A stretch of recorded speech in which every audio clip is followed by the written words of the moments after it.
시청자 여러분 그리고 장병 여러분 안녕하십니까? 국방뉴스를 전해드립니다. 미국을 방문 중인 박근혜 대통령이 첫 일정으로 한국전 참전 기념공원을 찾아 헌화했습니다. 한국전 참전 용사와 후손들을 만난 박 대통령은 당신이 진정한 영웅이라며 거듭 감사의 뜻을 전했습니다. 김지한 기자입니다. 미국을 공식 방문 중인 박근혜 대통령이 현지 시각으로 14일 오전 첫 일정으로 워싱턴의 한국전 참전 기념비를 찾아 헌화했습니다. 이 자리엔 65년 전 흥남 철수 작전 당시 피난민을 구한 빅토리호의 1등 항해사였던 미 해군 예비역 소장 로버트 루니 제독과 피난민 승선 결정을 내려 주민 10만여 명을 탈출시킨 에드워드 알몬드 장군의 외손자인 토머스 퍼거슨 대령도 함께했습니다. 박 대통령은 루니 제독에게 수많은 한국 사람들이 당신 덕분에 오늘날 살아있다며 진정한 영웅이라고 말했습니다. 박 대통령은 참석한 참전용사와 후손들에게 거듭 감사의 뜻을 전하며 한미동맹을 더욱 튼튼하게 발전시키겠다고 말했습니다. 박 대통령은 이어 워싱턴 인근 메릴랜드에 위치한 미 항공우주국 나사의 고다드 우주비행센터를 방문했습니다. 센터에 대한 간략한 브리핑을 들은 박 대통령은 우주기술의 신산업 전략과 위성 로봇에 대한 질문을 던지기도 했습니다. 박 대통령은 한국인들도 우주에 관심이 많다며 앞으로 젊은이들이 자주 교류해 우주 개발을 위한 도전 정신을 함께 키워나갔으면 한다고 말했습니다. 한편 박 대통령은 이 자리에서 현재 국제우주정거장에서 1년 계획으로 체류 중인 우주인으로부터 나사 방문을 환영한다는 녹화 메시지를 받기도 했습니다. 국방뉴스 김지한입니다. 네, 박근혜 대통령의 방미 첫날 공식 일정 중에는 한미 의호의 날 행사도 있었습니다. 박 대통령은 행사에서 한미동맹의 역동적인 진화를 강조하고 한미동맹의 가장 중요한 비전을 한반도 통일이라고 말했습니다. 심예슬아사입니다. 박근혜 대통령은 현지 시간으로 14일 한국은 미국이 누구보다 신뢰할 수 있는 파트너이며 한미동맹은 미국 아태 재균형 정책의 핵심 축이라고 밝혔습니다. 박 대통령은 이날 오후 워싱턴 DC 멜론 오디토리움에서 열린 한미 우호의 밤 행사에서 만찬사를 통해 한미 양국은 자유와 민주주의, 인권이라는 공동의 가치와 이상으로 강하게 결속돼 있다면서 이같이 말했습니다. 대한민국은 단순히 가난을 벗어난 나라를 넘어서 국가 발전을 염원하는 세계의 많은 개발도상국들에게 영감과 비전을 제공하는 성공적인 모델로 자리를 잡았습니다. 이러한 우리의 발전은 바로 이 자리에 계신 참전용사와 평화봉사단, 주한미군, 그리고 재미동포 여러분이 있었기에 가능했습니다. 박 대통령은 그러면서 앞으로 한미동맹은 더욱 역동적으로 진화해 나갈 것이라고 역설했습니다. 이어 한미동맹이 그려가는 미래 비전에 있어 가장 중요한 것은 한반도 통일이라면서 한미 양국이 함께 써온 과거 60여 년의 성공 스토리를 바탕으로 한미가 지향하는 공동의 가치 실현과 한반도 통일을 위해 함께 나아가기를 기대한다고 말했습니다. 박 대통령은 만찬사에서 3대에 걸쳐 우리나라를 도와준 두건 전 국무부 대사와 흥남 철수작전에 참여했던 라우니 중장과 로니 제독, 작전을 총지휘한 알몬드 장군의 외손자 퍼거슨 대령, 판문점 도끼 만행 사건 희생자 미망인인 보나파스 여사 등을 일일이 소개하고 이들의 한미 우호 증진에 대한 노력에 감사를 표했습니다. 국방뉴스 심예슬입니다. 네, 국방부가 400차 민방위의 날을 맞아 국방부본부 화재재난 대비 훈련을 했습니다. 지역과 직장 특성화 훈련으로 실시한 이번 훈련에는 백승주 국방부 차관을 비롯한 국방부 직원 200여 명이 참여했습니다. 오상영 기자의 보도입니다. 국방부 당직실에서 전기 누전으로 인한 화재가 발생하자 이를 목격한 직원들이 신속히 상황을 전파합니다. 가장 가까운 곳에 있던 직원은 급히 소화전으로 달려가 초기 화재 진압을 시도하고 경보를 들은 청산의 직원들은 건물 밖으로 대피합니다. 국방부가 400차 민방위의 날을 맞아 실시한 화재 재난 대비 훈련에는 백승주 국방부 차관을 비롯한 200여 명의 직원들이 참여했습니다. 건물 밖으로 대피한 직원들은 국방부 소방대장이 진행한 화재 예방 교육에 참여했습니다. 이 자리에서 직원들은 소화기 사용 요령과 소화전 살수 실습에 동참해 화재가 발생했을 때 초기에 진압할 수 있는 대응 요령을 익혔습니다. 평상시 화재 예방 교육, 그다음에 비상 대피 훈련뿐만 아니라 직원들이 소화기 및 소화전을 직접 사용함으로써 비상 대비 능력을 강화하는 데 역점을 두었습니다. 국방부는 이번 화재 재난 대비 훈련을 통해 예상치 못한 재난 상황에 효과적으로 대응할 수 있는 대응 태세를 구축할 수 있었다고 평가했습니다. 국방뉴스 오상현입니다.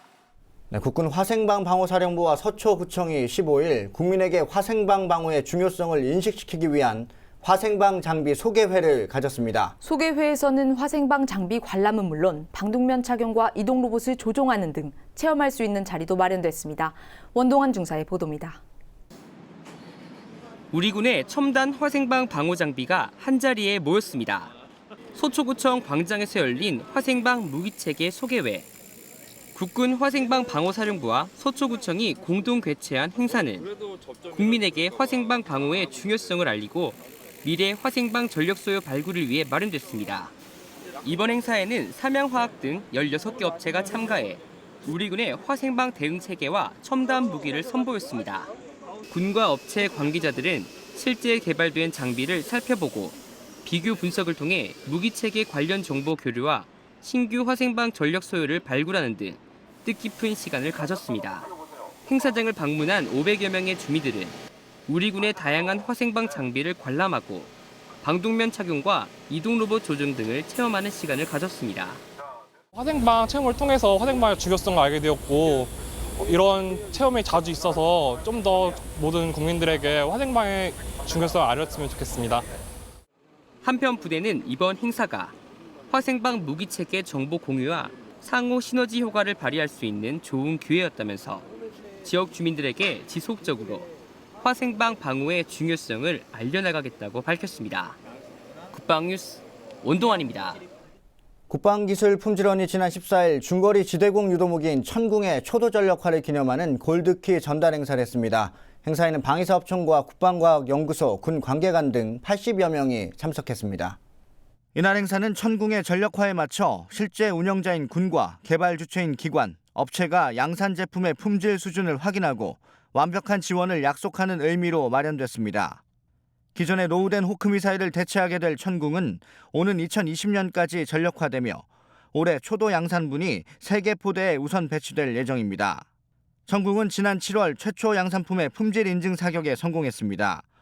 우리나라는 이로써 미국과 러시아, 프랑스 등에 이어 자국 기술로 개발 양산된 중거리 지대공 유도무기를 보유한 6번째 국가가 됐습니다.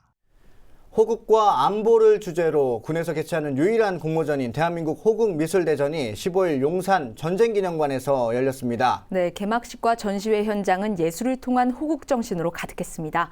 김아영 기자가 보도합니다. 제5회 대한민국 호국미술대전이 장준규 육군 참모총장 주관으로 군과 문화예술계 인사, 입상자 등 200여 명이 참석한 가운데 개막했습니다. 개막식에는 특히 6.25 참전 종군 작가인 추상화의 거장 김병기 화백이 광복 70년, 분단 70년을 맞아 처음으로 참석해 자리를 빛냈습니다.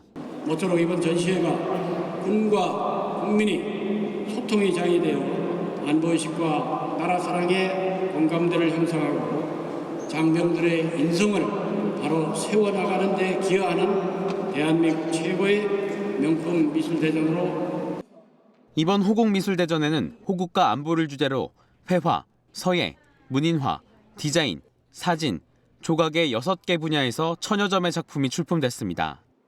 박순 심사위원장은 군복무 중이라는 특수한 상황에서도 병사들이 훌륭한 작품을 많이 출품해 심사위원들을 놀라게 했다고 밝혔습니다. 6개 부문을 통틀어 하나의 작품에만 수여되는 대상의 영예는 육군 3사단에서 근무 중인 정성진 상병에게 돌아갔습니다. 정상병의 작품 호국영웅은 현대적인 재료인 스테인리스 스틸을 투각한 글자들의 조합으로 군인의 형상을 만들어내 호국 정신을 표현했습니다. 남들의 피해도 안 끼치면서 그냥 제가 주말에만 했던 것 같습니다. 가훈한 사회인 것 같고 진짜 앞으로 더 열심히 해서 한국의 미래를 책임지는 그런 젊은 청년이 되고 싶습니다. 이번 전시에서는 대상을 비롯해 6개 부문별 최우수 작품과 우수, 특별상 등 총 211점의 입상작들을 만나볼 수 있습니다. 15일부터 27일까지는 전쟁기념관에서, 30일부터 11월 15일까지는 국립춘천박물관에서 무료로 관람할 수 있으며 음악 공연과 포토존 운영, 가훈 무료로 써주기 등 다양한 이벤트도 마련돼 있습니다. 대한민국 호국미술대전은 국민과 군이 예술을 통해 나라 사랑의 마음을 나누는 자리가 될 것으로 기대됩니다. 국방뉴스 김하영입니다. 네, 전쟁기념관에 가시면 또 하나 주목할 만한 사진전이 있습니다. 프랑스의 6.25 전쟁 영웅 랄프 몽클라르 장군을 추모하는 사진전인데요. 15일부터 오는 12월 15일까지 UN 전시실에서 열립니다. 프랑스 중장이었던 몽클라르 장군은 대대급 병력은 중령을 이끈다는 프랑스군 규정 때문에 중령으로 강등되는 것을 감수하고 6.25 전쟁 당시 병력 600여 명을 이끌고 참전했습니다. 몽클라르 장군의 부대는 미군 23연대에 소속돼 1951년 2월 13일부터 사흘 동안 지평리에서 중공군 3만여 명을 맞아 백병전 끝에 승리했습니다. 이번에 전시되는 사진은 대부분 몽클라르 장군의 딸인 파비엔느 몽클라르 씨가 소장해온 사진으로 경기도 양평의 지평리 전투 당시 몽클라르 장군의 활약상과 프랑스 육사 시절 가족 사진 등 30여 점입니다. 지평리 전투는 중공군 참전으로 열세에 몰렸던 연합군이 전세를 전환하는 데 크게 기여한 전투로 평가받고 있습니다. 네, 통통데이라고 들어보셨습니까? 육군 1야전군 사령부가 부대원들 간의 의사소통은 물론이고 지역 주민들과도 소통하기 위한 통통데이를 운영하고 있습니다. 부대원들이 한 달에 한 번 하던 영회 식사를 2번으로 늘려 지역 경제 활성화에 기여하고 있다고 합니다. 병영 리포트 육군 1야전 군사령부 현역 기자 한영구 중위가 이 소식을 전해왔습니다. 육군 1야전 군사령부 간부들이 영회 식사를 위해 메뉴를 정하고 외출을 준비합니다. 부대는 경기 침체로 어려움을 겪는 상인들의 고통을 덜어주고 지역 경제를 활성화하기 위해 한 달에 한 번 시행하던 영회 식사를 2회로 늘렸습니다. 조직 내 구성원 간의 생각이나 의사가 서로 통하고 지역 주민들과 소통한다는 뜻에서 명칭도 통통데이라고 정했습니다. 지난 9월 취임한 김영식 사령관을 비롯해 부사령관과 참모장 등이 순환식으로 각 부서 간부들과 함께 원주 횡성 지역 민간 식당에서 점심 식사를 하며 조직 내 구성원들과는 단합의 계기로 지역 주민들과는 소통의 시간으로 활용하고 있습니다. 지역 경제 활성화에 조금이라도 보탬이 될 수 있다면 아주 좋은 취지라고 생각을 하고 더 나아가서는 강원도에서 추진하고 있는 군부대 장병들의 지역 주민화 운동에도 우리가 일조할 수 있는 좋은 취지의 아이템이라고 생각합니다. 부대는 또 이날 간부 식당을 운영하지 않아 취사병들에게 휴식할 수 있는 여건을 보장해주고 있습니다. 육군 1야전군 사령부는 일석삼조의 효과가 기대되는 통통데이를 점차 예하부대로 확대할 계획입니다. 국방뉴스 한영구입니다.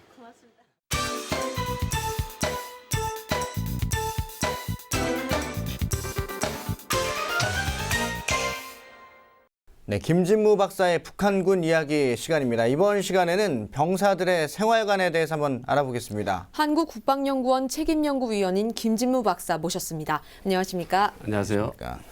박사님, 먼저 병사들이 생활하고 있는 생활관에 대해서 좀 얘기를 나눠보겠습니다. 예, 뭐 부대마다 좀 다르겠죠. 아무래도 군단급 부대하고 야전 독립 중대 단위하고 좀 많이 다르겠지만 어쨌든 그 독립 중대나 야전 부대를 중심으로 제가 말씀을 좀 드리면은 중대 단위가 중대가 한 100명이 좀 넘지 않습니까? 네. 그 중대 단위가 한 병실에 모두 모여가지고 삽니다. 사는데 이제 보통 보면은 우리하고 달리 이제 2층으로 양쪽으로 2층으로 되어 있고요. 네. 그리고 이제 2층으로 되어 있는데 그 2층은 이제 1층에서 2층으로 올라가야 되는데 사다리가 있는 게 아니고 나무 말뚝을 이렇게 세워가지고 거기다 홈을 이렇게 파서 그 홈을 이렇게 짓고 올라가도록 그렇게 되어 있습니다. 그런데 병실 옆에는 개인 화기를 넣어둘 수 있는, 그러니까 소총 같은 걸 넣어둘 수 있는 또 다른 공간이 따로 존재하는 걸로 그렇게 되고 있습니다. 네. 그러면 난방은 또 어떻습니까? 사실은 뭐 과거에 북한이 석탄이 많이 날 때는 석탄을 지급을 했죠. 근데 90년대 이후로는 석탄이 일부 부대에만 석탄이 지급이 됩니다. 그리고 대부분은 나무로 하는데 나무라고 하지만 사실은 북한에 나무가 없거든요. 뭐 강원도라고 해도 산이 많아도 이미 뭐 알다시피 전부 벌거숭이 산입니다. 그래서 그 10월 달이면은 북한은 우리보다 훨씬 춥기 때문에 10월 달이면 이제 월동 준비라고 해가지고 전 부대가 나가가지고 겨울 나기를 합니다. 그 준비를 하는데 그 준비가 대부분 그 1년생 풀. 그 산에 이제 자라는 풀이 이제 그냥 놔두면은 사람 키만큼 자라는 게 많이 있으니까 그걸 다 베다가 그거는 사실 불 붙이면 금방 혹 타버리잖아요. 지푸라기 같이 그렇죠. 금방 사라지지 않습니까? 그렇기 때문에 엄청나게 많이 해놓고 산천으로 쌓아놓고 그걸 겨울 내내 떼는 건데 사실 그것도 많이 떼지를 못하죠. 그래서 그 새벽 한 1시쯤 되면은 굉장히 춥죠. 네, 박사님 그 풀나무로 말씀하신 것처럼 겨울 추위를 나기에는 무리가 있거든요. 그러면 모포나 다른 겨울 때 방한 대책을 강구를 해야 될 것 같다고 생각이 드는데 사실 북한군 지휘부에서 이제 얘기하는 거는 병실을 18도로 보장하라 이거거든요. 근데 실질적으로 10도 정도 이하로 떨어지고 겨울에 말씀하시는 겨울에 거죠? 네. 예, 북한은 우리보다 훨씬 춥지 않습니까? 네, 이제 그 창가 있는 쪽은 물이 얼고 뭐 그런 수준이고 또 여름에는 무지하게 덥습니다. 이제 겨울이 춥기 때문에 창을 완전히 봉쇄를 했고 있는 창도 거의 다 없애버렸어요. 그래서 병실 안은 컴컴하죠. 항상 컴컴하고. 그런데 그 매트리스 하나에 모포 2장을 준다 그래요. 근데 이제 겨울에 그거를 덮고 자기는 너무 추우니까 사실은 근데 이제 문제는 옷을 못 입고 자게 합니다. 옷은 이제 그 우리 관물대라고 해가지고 딱 개가지고 정리해 놓고 팬티나 아니면 내복만 입고 자게 하거든요. 그러니까 굉장히 춥죠. 그러니까 그 둘이 합치면은 모포가 늑장이 되니까 그 모포 늑장을 덮고 둘이 껴안고 잔다.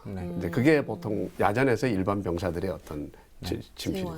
그 말씀해 주신 걸 좀 정리해 보면 시청자분들이 가장 궁금해하는 게 너무 좀 과장해서 말하는 거 아니냐. 지금 우리나라와 너무 동떨어져 있으니까 아무래도 그 부분에 대해서 설마 그렇게 하겠어? 라고 생각하시는 분들 계실 것 같은데 어떻습니까? 사실 이 부분이 이제 북한군 120만이 다 그런 건 아닙니다.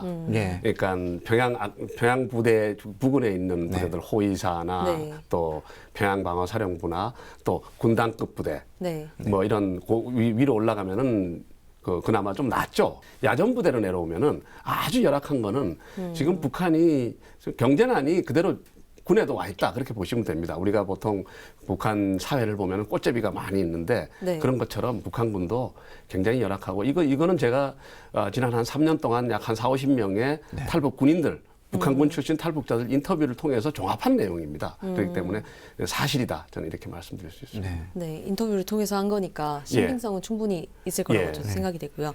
자, 우리 병사들의 생활을 말씀해 주고 계시지 않습니까? 그러면 여가 생활은 또 훈련 받을 때도 그렇고 일반 생활관도 그런데 여가 생활은 또 어떻습니까? 병사들은 아침부터 일어나가지고 저녁 먹고 먹을 때까지 이제 훈련을 하죠. 그러고 나서 이제 저녁 먹고 나면은 8시부터 10시까지 군중 오락 시간입니다. 군중 오락 시간은 이제 내후반 옆에 또 따로 공간이 있습니다. 거기서 이제 박수치고 놀고 TV를 보는데 TV는 모든 부대에 하나씩 있습니다. 조선중앙 TV만 보게 돼 있고 최근에는 그 녹화기를 하나씩 부대에 뒀는 모양이에요. 그 녹화기 목적은 뭐냐면은 김정일, 김정은의 현지 지도 방송을 그 선전용으로 보게 하고 병사들의 여가는 사실 군중 오락 시간이라고 해가지고 반강제로 노는 시간이 있다 이렇게 볼 수 있습니다. 네, 박사님 사실 지금까지 저희가 다 알아본 게 육군을 보통 기준으로 한 거잖아요. 육군이 아니라 타군 같은 경우에는 차이가 있습니까? 뭐 특별하게 차이가 있는 것 같지는 않아요. 재밌는 거는 해군을 인터뷰를 했는데 이제 해군은 배를 몰고 나가면은 일단 그 뭐 난방도 해야 되고 하는데 사실은 그 배에서 기름을 가지고 기름이 있으니까 기름을 떼면 되는데 기름을 안 떼고 난방을 나무를 싣고 나갑니다. 나무를 싣고 나가지고 배 안에다가요? 배 안에서 나무로 난방을 하고 사실 모욕도 제대로 못 하고 웬만한 조그만한 배는 배 안에 화장실이 없고 대부분 이제 거기서 볼일을 보거나 아니면 정박해 있을 때는 육지로 들어와서 육지에 있는 화장실을 사용하거나 뭐 그런 상황인 걸로 알고 있습니다. 오늘 말씀해 주신 내용들 보면 좀 저도 군인이지만 처음 듣는 내용들이 많아서 과연 그럴까 싶을 정도로 좀 놀라운 내용들이 많이 있는 것 같습니다. 네, 오늘은 여기까지 말씀 듣겠습니다. 네, 지금까지 한국국방연구원 책임연구위원인 김진무 박사와 함께했습니다. 박사님 오늘 감사합니다. 감사합니다. 네, 앞서 전쟁기념관에서 열리고 있는 행사에 대해 소개해드렸는데요. 이번 주말 가을 나들이 계획하시는 분들이 계시다면 한 번쯤 방문해 보셔도 좋을 것 같습니다. 대한민국 호국미술대전과 6.25 전쟁 영웅 프랑스 몽클라르 장군 사진전까지 다양한 볼거리를 통해 호국의 의미도 되새길 수 있는 좋은 행사들이 마련되어 있습니다. 네, 국방뉴스를 마칩니다. 시청해주신 여러분 고맙습니다.